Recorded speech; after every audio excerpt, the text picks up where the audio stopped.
So folks, welcome. This is week one of a five-week series. So the theme is going with the flow. So some of you might kind of really have a sense of that, whether that's in your running life, whether it's in your other life, whatever that might be, whether it's into music, whether it's into other things, whether it's through work, whatever. Some people get into kind of a flow.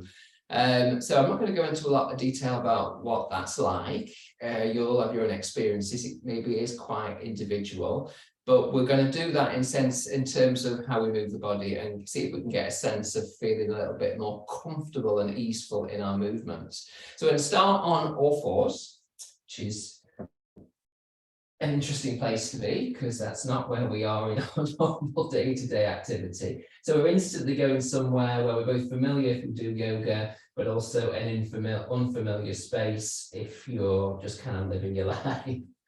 So finding the happy position for your shoulders. So that's usually above the wrists.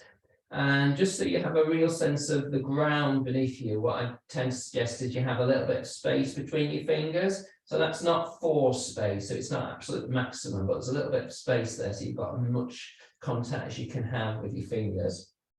And the knees are just below the hips. So we're just going to press one hand into the floor. So as long as that doesn't kind of feel really nasty for the wrist, then just press it in. Notice what's going on as you press, what happens through your arms into your shoulders, and the whole of the right side of the body will start to have some degree of tone or tension, and then relax it and see what happens when you relax. And that may also stop your breath, so just get your breath back, and then just press down with your left hand into the ground, and same impact. It may have a different kind of channel. I actually feel less clear the alignment on my left side than I do with my right side, but I can feel something going on up to the shoulder that I find a little bit more difficult to track through the body. And then relax. Okay, if you're comfortable untucking the toes, then have the toes untucked, at least for now. And it won't work for everybody. If you need to tuck the toes, do, but if you can manage without, then just raise the knees off the floor. So that'll be pressing down into the top of your feet, which won't suit everybody's ankles. So you do what you can do, or tuck them under if you need to. So that's starting to create some tone for the belly, the lower back. Keep the back of the neck long. So we've kind of got a little bit of stability there. Bring the knees back down if you haven't done already, whether the toes were tucked or untucked. Okay, so we're going to go into cat-cow as a flow, first flow if you like. So what I suggest, if you just look towards the screen, I know you all know it really well, but if you're thinking and actually taking your attention into your pelvis, so if you tip your pelvis under, then you go into that rounded back. And then if you tip your pelvis in the opposite direction, you get more of this, the cow position. So if you feel like you're starting the movements of cat-cow at the pelvis then works with the sacrum and through the spine to get that full movement of the spine. And my suggestion is you go with what is really a flowing motion rather than forcing or feeling like you're pushing to your limit between that rounding and that arching. Yeah, so it's how flowy, how easeful can you make those movements? So it's there's no jerk. There's no bit of the movement when you can't feel what's going on in your spine. That you can let go of the head and the neck when you're round the back, and that you can feel comfortable with your chest coming through on the cow part of the movement. And notice how you're breathing. So some people will be breathing with the movement. Most people probably are doing the movement and then just seeing what happens with the breath. So just being interested in what's kind of happening between the movement and the breath. If you try and change that, i.e. try and do the breathing and do the movement with it, so that would be an in-breath to bring the chest forward and an out-breath to bring the belly in, round the spine.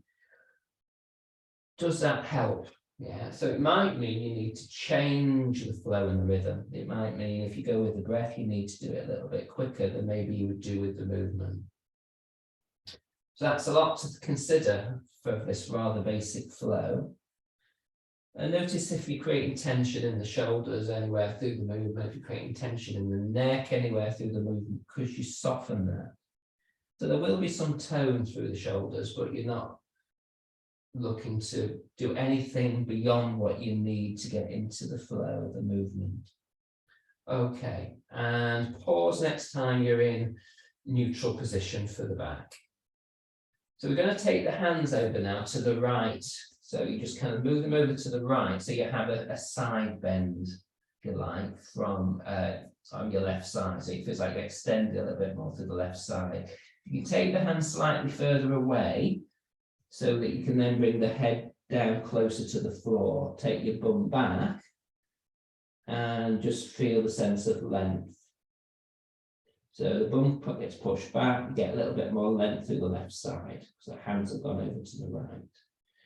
And then breathe into that left side if you can. So just get a little bit more openness through the side of the body, through the left side, particularly from the armpit through to the base of the rib cage there. So you'll be breathing in, getting a bit more expansion, breathing out and relaxing. Keep the back of the neck long. If you feel more comfortable with the head down, then try that, see if that works. Okay, and then gently bring the hands in a little way, come back into neutral for a moment. Excuse me, I just need to adjust something there.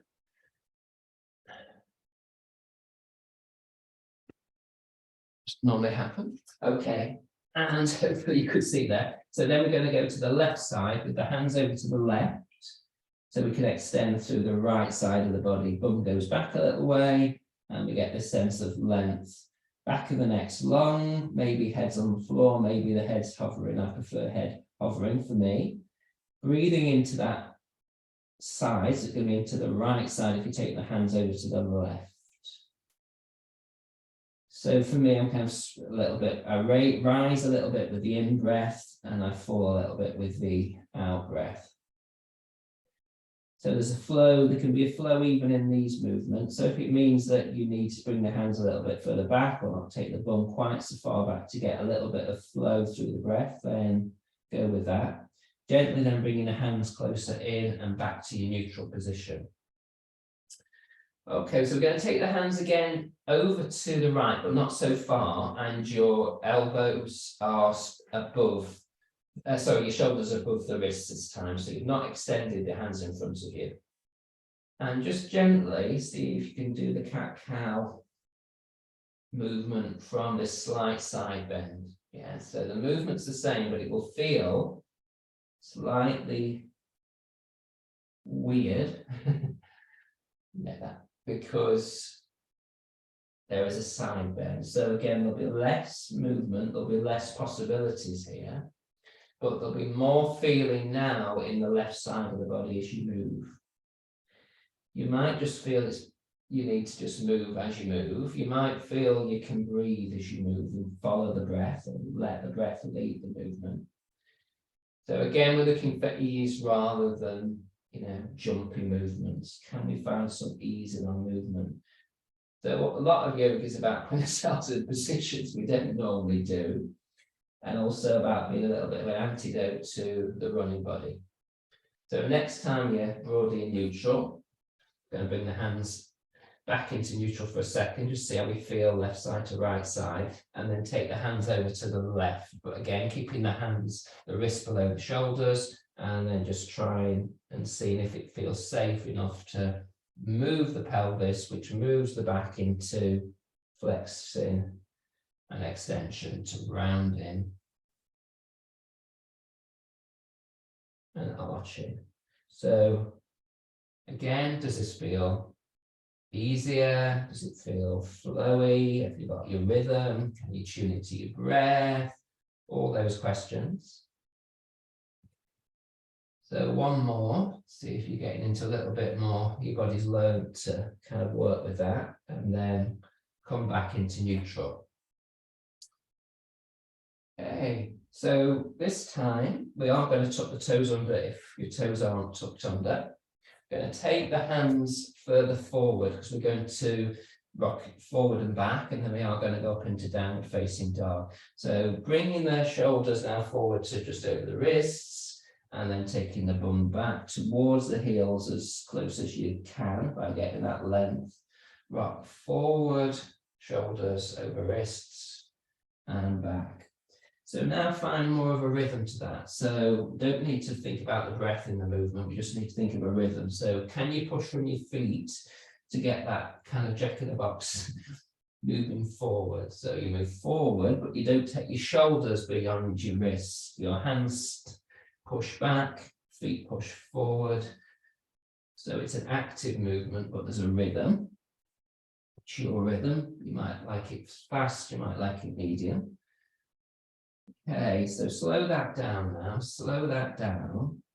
And next time, as your bum goes back, lift the knees off the floor and try your first downward facing dog just for a second. Bring the belly in, take your bum towards the sky, neck long, and then come back down onto your knees.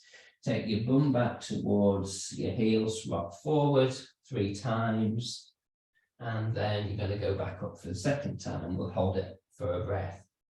So next time you're up, you might already be up. Then just take a breath in and feel like you're kind of raising the whole of the chest away from the floor, and then the out breath coming down. Come down onto the knees, go back with the bum, and then another 3 forward and back. And then we're going to go up for 3 breaths. So there and back. About 3 times. You lift the knees off the floor first if you can. And you can have the legs as bent as you need to. Okay, so take a breath in, come onto your toes and feel like you're lifting through your chest away from the floor. And then let your heels descend a little bit and feel like your chest is going down. Keep this kind of triangle shape you're used to downward facing dog. And repeat, breathing in, coming onto your toes a little bit more. And then coming down a little bit on the breath out. One more time, breathing in. Coming up onto your toes, chest comes away from the floor, breathing out, letting the chest sink down a little bit more, heels down. Come onto your knees. Okay, we need to rest the wrists now. So untuck your toes, and if you're comfortable coming with your bum into child's pose, bum back to heels, and letting the arms be by your side, do that. If you're not comfortable with that, come onto your back and bring your knees into your chest. Both are good. If you're in child's pose, then just see if you can allow the breath to be a little fuller. So filling up with breath, filling up the belly with the in-breath. You've not got a huge amount of space, but just do what you can there. What you'll be limited. So another couple of breaths here.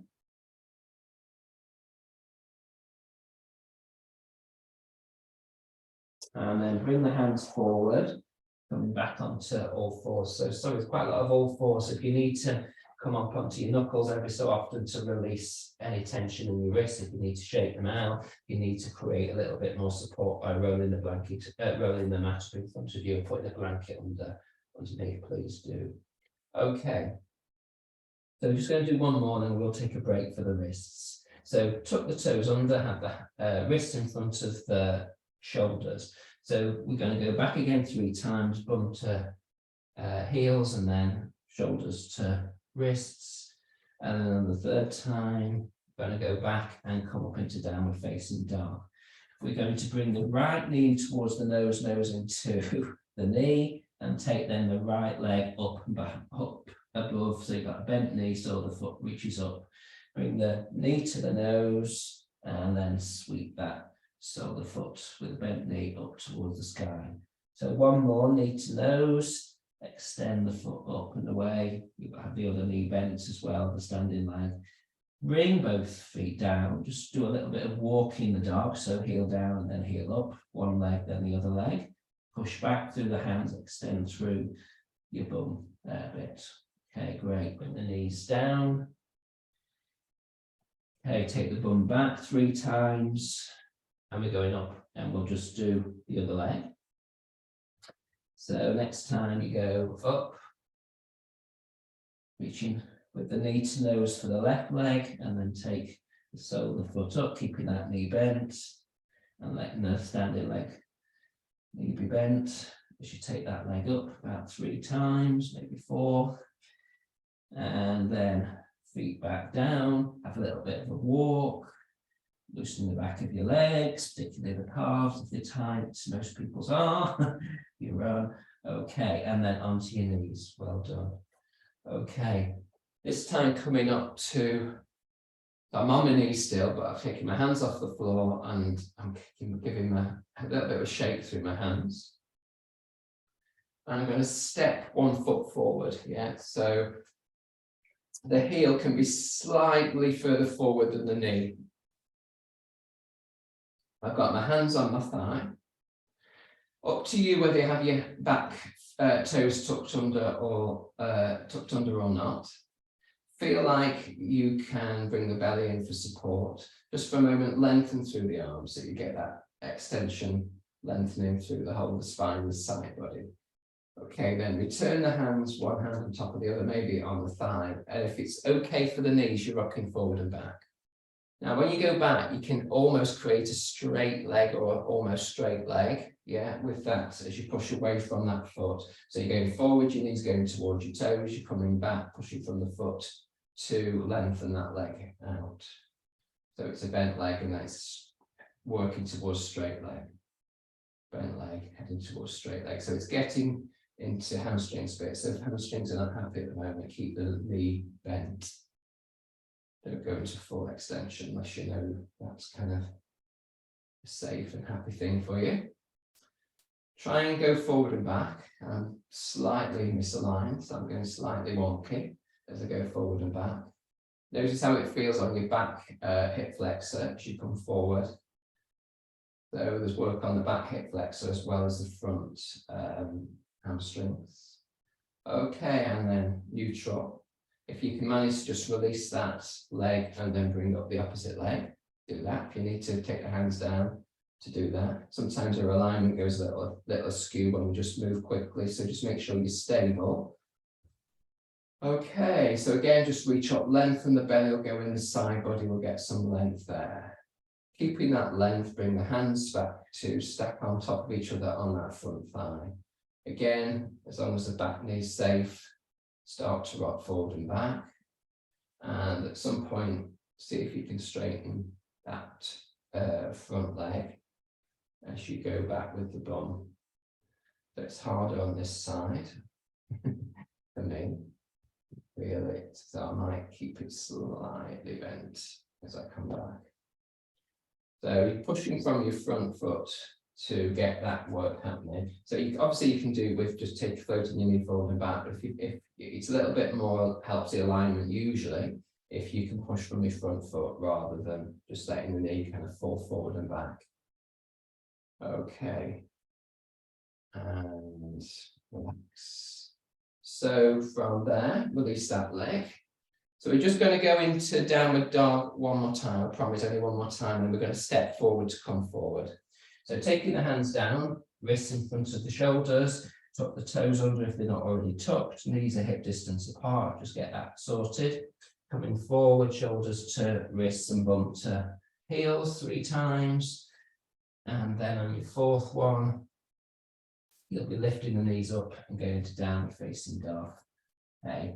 Again, if you just walk for a moment, i.e. just take one heel down and the other, just loosen up again. And then we'll bring our hands towards our feet so that we can squat a little bit, then push off through the legs to come to standing. Okay. So I'm slightly adjust this and maybe slightly adjust that. Where that works. Okay. So if you're at the front of the mat, just step back with one foot, but get the heel down. So my front knee is bent, my back leg is straight, the heel is down, and I'm broadly facing forward. Yeah, so that front foot, I've got my left foot forward. So that's the bent knee side, and I'm facing forward with the toes of the front foot. You can bring your arms then into cactus arms, hands up position. Yeah. Okay. And breathe in to, bring the belly in to get support for the lower back. Breathe in and then open through the chest and look up towards the ceiling, towards the sky. And as you breathe out, bring the hands together in the chest and take the chest, let the chest kind of go in a little bit. Breathe in, open up. Breathe out, just bring the hands back into the chest. So just following that movement for 1 or 2 goes. More. Feel strong in the legs, so the feet are really connected to the ground. Back leg feels strong, front leg feels strong. Okay. So next time you're in that open position, don't need your chest facing towards the sky, just come into neutral, so bring the chest in a little bit. So I've got my left foot forward, so I'm going to turn my body, going to twist to the right, so it's an open movement without letting that front leg come with you. Yeah, so we're twisting, or we're twisting different ways. Come back into neutral.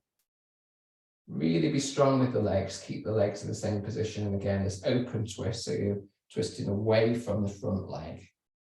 Yeah, so it feels like it's an opening there. Yeah, and come back.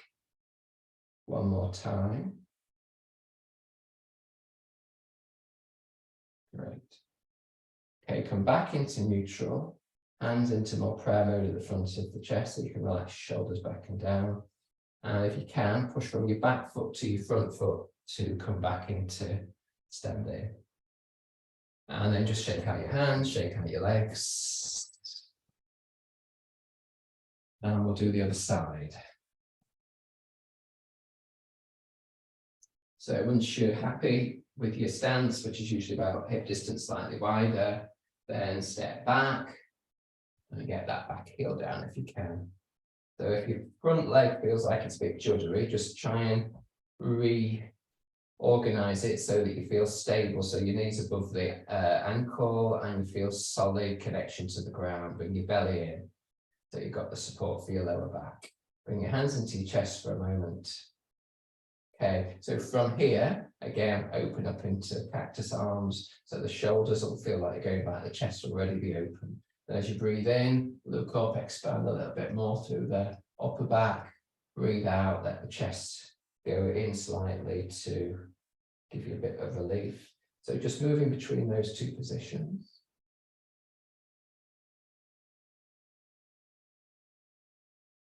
Breathing in to open out. Again, if it feels too strong for the lower back, either don't open so strongly in the mid to upper back, or see what it feels like just to bring the belly in a little bit more for that support. Okay, so next time you've got the hands in prayer mode, just pause for a moment and open the arms back into that, back into cactus arms, but just keeping neutral rather than taking the chest forward, and then do the opening to the opposite side. So I've got my right foot forward, I'm turning over, turning towards the left. Okay. So it's swinging with the twist. See how that feels. You're keeping your lower body as is. So that's just your sort of stability. Well done. So one more. And then twist back. Hands into prayer mode. You can push from your back foot, step forward, then do. And we're back into that neutral position. Okay, take legs wide now, facing towards me. So the feet are both initially pointing, I'm pointing out towards the screen on the long side of the mat. So I'm going to go into the position more for side angle and warrior. So I'm going to take my right toes, twizzle around on my right heel, so my toes face forward and bend that knee. I'm feeling quite like I've got a big gap between the legs. So I'm just going to bring my back foot slightly around to give me a bit more support, but you might be completely happy there. So press down through your feet so you feel that your legs can be strong here. Okay, so we're going to go, I've still got my hands in prayer mode, but I'm going to go over into side angle. So that means my right forearm is going to rest on the top of my right thigh. Just going to take my opposite arm up, reach towards the sky, bring the belly in so I've got that support and that length.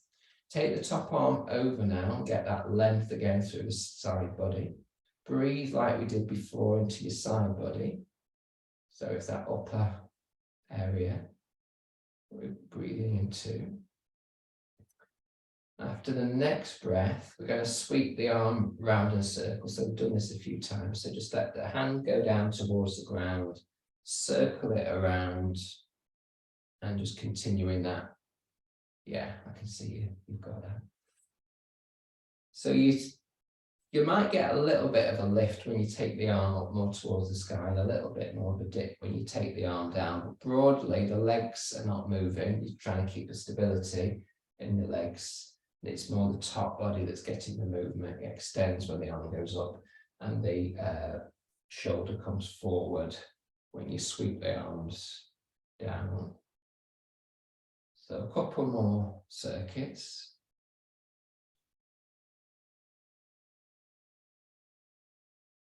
And then you can use your back arm when it's behind you to get you back up. Take your feet to face forward and then go to the opposite side. So left foot forward, bend that knee, back leg, just adjust it so you don't feel trapped or too wide between the legs. And release the lower arm onto the thigh. Extend the top arm just so you get that feeling of length through the body. Take the arm over so you get more length through the side body, breathing into that side body. And breathe. And breathe. And breathe. Legs are strong as we take the arm down and do the circles. So it might be very different on one side compared to the other. So again, we're looking for smoothness in the cycle. So it's more important to do a smaller circle and have an ease than it is to think, I want to get my hands a long way down, a long way up. See how it feels in the shoulder. You might need to adapt one side compared to the other just to not get discomfort in the shoulder. So one more circuit, and then you use your back arm to get yourself up to happy position. Take the feet forward, then heel toe, heel toe, heel toe. Okay. So just see how you are standing. Shoulders relax down. You can either shake out the arms, shake out the legs, do. So we're just going to do a tree pose that is going to be kind of moving tree between two positions. So if you have your you can watch if you like, but if you have your hands again more in prayer mode, so you feel kind of stable in your upper body. And then what we're going to do is we're going to bring one foot ankle over above the knee, bring it down. We're going to use the same foot and take the foot behind the knee. So there's that bit of pushing the ankle into the back of the knee and then bring it down. Yeah. If you don't like either, or you don't like one of them, just miss it out. Just do the same positioning. So you're looking then to take the knee back once you've kind of got used to it. So the more I press my ankle into the back of the knee, as long as that feels safe or above the knee, then I can open a little bit more there. So just you find your happy timings to kind of move between the two, or just taking a pause and doing your favorite one. If it's not happy for either your standing knee or the knee that's bent, then just ease off a little bit. So one more on this first side.